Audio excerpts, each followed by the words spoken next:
Puluhan massa menyerang penampungan tenaga kerja Indonesia PT Adisanta Kencana Mas di Tangerang, Banten pekan lalu. Mereka menjebol tempat penampungan dan memaksa seluruh calon TKI keluar.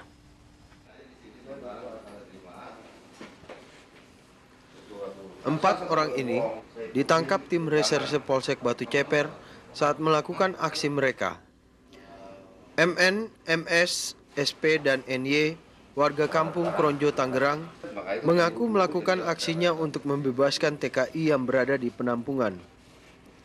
Saat menerobos masuk, mereka sempat bentrok dengan pihak keamanan penampungan, sehingga menderita luka di bagian kepala serta kaki. Kepada polisi, pemilik PT Adisanta Kencana Mas, Jimmy Chandra, mengatakan sekitar 70 orang menyerang penampungan menggunakan senjata tajam dan topeng. Akibatnya, wartel penampungan di lantai dasar Balai Latihan Keterampilan rusak. Selain itu, dinding penampungan juga jebol. Massa memaksa para TKI untuk keluar sambil mengacungkan senjata tajam. Menurut Jimmy, 129 TKI melarikan diri akibat aksi ini. Sementara 257 lainnya memilih untuk tetap bertahan di tempat penampungan.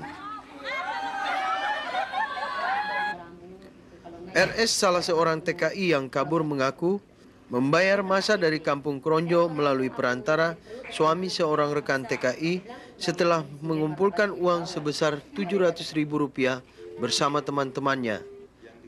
Menurut Wakapolres Tangerang, Komisaris Polisi IGD Sugianyar, hingga kini keempat pelaku masih dalam proses pemeriksaan, namun belum berstatus tersangka. Setelah menjalani pemeriksaan di Polsek Batu Ceper, mereka akan dipindahkan ke Polres Tangerang untuk proses lebih lanjut. Kita saat ini sedang melakukan penyelidikan dan kami juga kemarin melakukan penangkapan terhadap 4 orang, sehingga nanti hasil daripada pemeriksaan apabila ditemukan unsur-unsur atau bukti-bukti yang cukup, nanti kita lakukan penahanan terhadap 4 orang yang melakukan pengerusakan.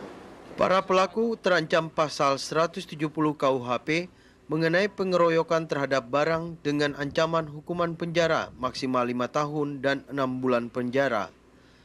Tim Liputan Sergap RCTI melaporkan. Ratusan TKI tersebut kabur dari tempat penampungan karena merasa ditipu oleh pengelola. Sementara pemilik PT Adisanta menganggap keterlambatan keberangkatan itu wajar dan bukan suatu penipuan.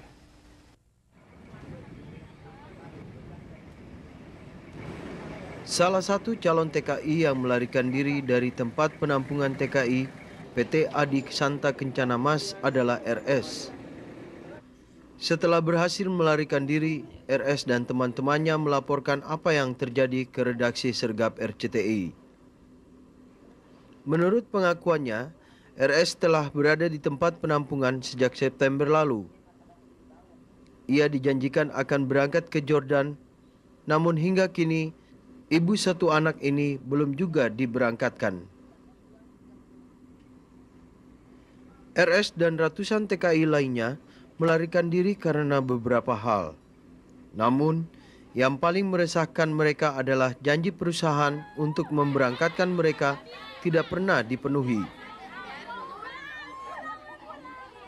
Yang saya nggak senang tuh itu aja, masalah terbang entar lagi gitu aja.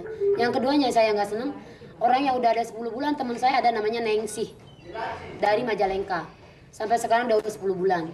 Ada Mbak Turini dari Jawa Tengah, sampai dia belum terbang juga. Sementara itu, Jimmy Chandra, pemilik PT Adisanta Kencana Mas, mengatakan keterlambatan keberangkatan adalah akibat tidak lakunya calon TKI di negara tempat tujuan kerja. Jimmy menambahkan perusahaannya hanya bertugas melatih dan menampung serta mengurus visa kerja calon TKI. Selama ini, Jimmy menerima calon TKI dari sekitar 400 PJ TKI untuk diurus visa kerjanya. Saya tidak berangkat, cuma saya akuin saya punya kantor milik sendiri di Yordan, di Syria, di Kairo, di Lebanon. Dan yang memegang staf saya sendiri. Dari warga negara Indonesia, Mereka memasarkan TKI siapapun. Kita mendapat biodata kurang lebih ada dari 20 biji TKI sini. Kita hanya memasarkan, dapat visa, kita memberikan kepada mereka. Nanti sampai ke sana, saya yang tagihin uang. Saya transfer sama mereka. Saya ambil keuntungan saya. Hanya itu aja, Pak. Jimmy mengakui apa yang dilakukannya ini tidak sesuai dengan prosedur atau non-prosedural. Namun ia menyangkal bahwa keberangkatan TKI yang pernah diurusnya adalah ilegal.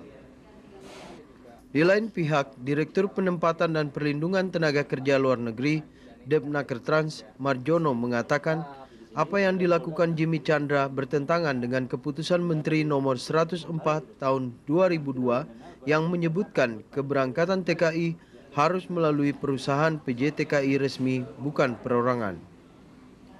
Marjono menambahkan, saat ini tercatat 1.500 TKI ilegal di Yordania terbukti ditempatkan oleh Jimmy Chandra. Dari data yang bisa dihimpun, terbukti terdapat sekian puluh atau bahkan lebih kurang 20-30 dokumen yang bisa dihimpun yang betul-betul menunjukkan identitas mereka itu penempatannya oleh perseorangan, dalam hal ini menyebutkan nama Jimmy Chandra. Menurut Marjono, kasus seperti PT Adisanta masih sering terjadi karena Depnaker belum memiliki sistem perlindungan hukum untuk para TKI yang dikirim ke luar negeri.